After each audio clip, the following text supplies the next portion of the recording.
রাধে রাধে বন্ধুরা, শুভ সকাল। তো আজকে মায়াপুর থেকে তোমাদের আমি যে ভিডিওটি তুলে ধরছি এটা হলো গঙ্গা সাফারির ভিডিও। হ্যাঁ বন্ধুরা, এটা আমি ডে 2-তে করেছিলাম। তো ডে 2 এর ভিডিও তো তোমরা পেয়ে গেছো, তো সেখানে ভিডিওটা অনেক বড় হয়ে যাচ্ছিল, তাই আমি এই ভিডিওটা তোমাদের বোঝানোর জন্য সম্পূর্ণ আলাদাভাবে আবার দিয়ে দিচ্ছি। তো দেখো, এই যে দেখতে পাচ্ছ যে জায়গাটা হলো গদা ভবন। দেখো, গদা ভবনের ঠিক উল্টো সাইডে এইরকম ভাবে ডেস্ক করা আছে, আর ঠিক 10টা বাজতে 5 মিনিট বাকিতে প্রভুজিরা এসে এই ডেস্ক কাউন্টারে এসে উপস্থিত হয় এবং সকলের নাম নথিভুক্ত করে, মানে যে কটা সিট ওনারা দিতে পারবেন। হ্যাঁ, যদি সম্পূর্ণ হয়ে যায় 2 ধাপে ছাড়া হয় বন্ধুরা। একটা হলো 3টে থেকে 4টে, আর একটা হলো 4টে থেকে 5টা। তো এইভাবেই নাম নথিভুক্ত হয়, আর প্রত্যেকজনের মাথা পিছু এই রাইডের মূল্য থাকে 100 টাকা করে। তো আমরা 2 জনে গিয়েছিলাম, আমি আর মা, তো আমাকে 200 টাকা পে করতে হয়েছিল। আর এই দেখো, গঙ্গা ঘাট অবধি যেতে তোমাদের 10 টাকা করে এক্সট্রা টোটো ভাড়া প্রভুজিদের দিতে হয়। তোমরা যদি হেঁটে পারো হেঁটেও যেতে পারো, একদমই সামনে। তো প্রভুজিরা দেখো, যেই টাইমে হবে আর কি, ঠিক তার আগের মুহূর্তে প্রভুজিরা আসতে বলেছিলেন এবং সবাইকে নিয়ে দেখো নৌকায় উঠিয়েছেন। টোটোতে একদম দায়িত্ব সহকারে নিয়ে পর সবাইকে উঠিয়েছেন। তো ফাইনালি এবার আমি গঙ্গা বক্ষে উঠেছি আমার দেখো কেশু সোনাকে নিয়ে, আমার সোনাদের নিয়ে। তো কারণ এবার জানো তো, ফাইনালি ভগবানের দয়ায় এই টিকিটটা আমি পেয়ে গেছি। আর প্রভুজিরা উঠে সমস্তটুকু বুঝিয়ে দিচ্ছেন যে কি ভাবে ভগবানকে মানে সেবা দেবে, কি করলে ভগবানের সান্নিধ্যে যাওয়া যাবে, সবটাই ওনারা বুঝিয়ে দিচ্ছেন। আমরা কতটুকু জানি বলো? আমরাও তো ওনাদের পথ অনুসরণ করেই চলি, ওনাদের থেকেই কত কিছু শেখা যায়। তবে একটা কথা বলি বন্ধুরা, আমরা যতটুকু অর্জন করছি, হ্যাঁ, আর আমরা কিন্তু এখানেই আমাদেরকে দিয়ে এবং সঙ্গে নিয়ে যেতে হবে, তাই না?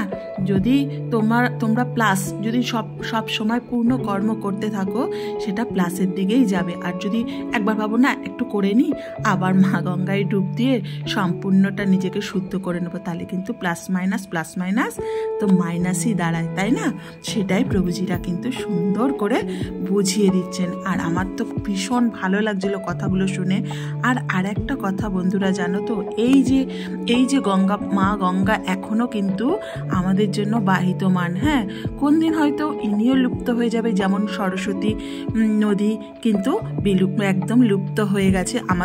আমাদের পাপ নিয়ে ওনারা লুপ্ত হয়ে যাচ্ছে। হয়তো মা গঙ্গাও কোনোদিন বিলীন হয়ে যাবে আমাদের কর্মের জন্য। তাই দেখো, এই দেখো মিলন সংযোগ, এই যে জলঙ্গি, তাই বলছিলেন প্রভুজিরা, এই যে জলঙ্গি, আর এদিক দিয়ে দেখো আর ভাগীরথী।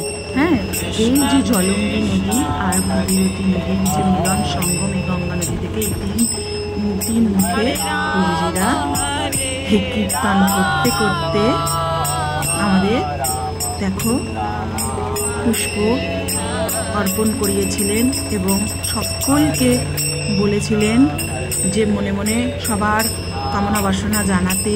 হ্যাঁ, এই মিলন সঙ্গমে এই যে দেখতে পাবে, তোমরা নিশ্চয় অনেকে দেখেছো, মিলন সঙ্গমে কালারটা না আলাদা হয়ে যায়, জলের কালারটা ওই 3 মুখে গেলে। আর দেখো শুরু হয়ে গেল গঙ্গা আরতি।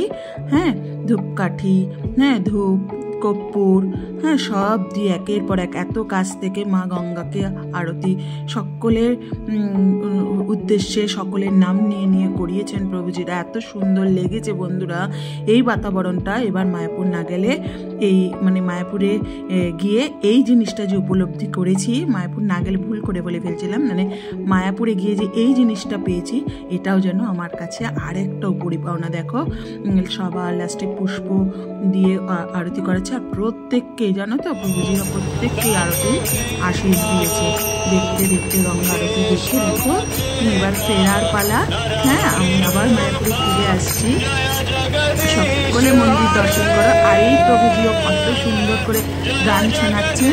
তো কেমন লাগলো তোমাদের গঙ্গা আরতি? আর তোমরা সকলে গেলে অবশ্যই গঙ্গা বক্ষে গিয়ে গঙ্গা আরতি দর্শন করো।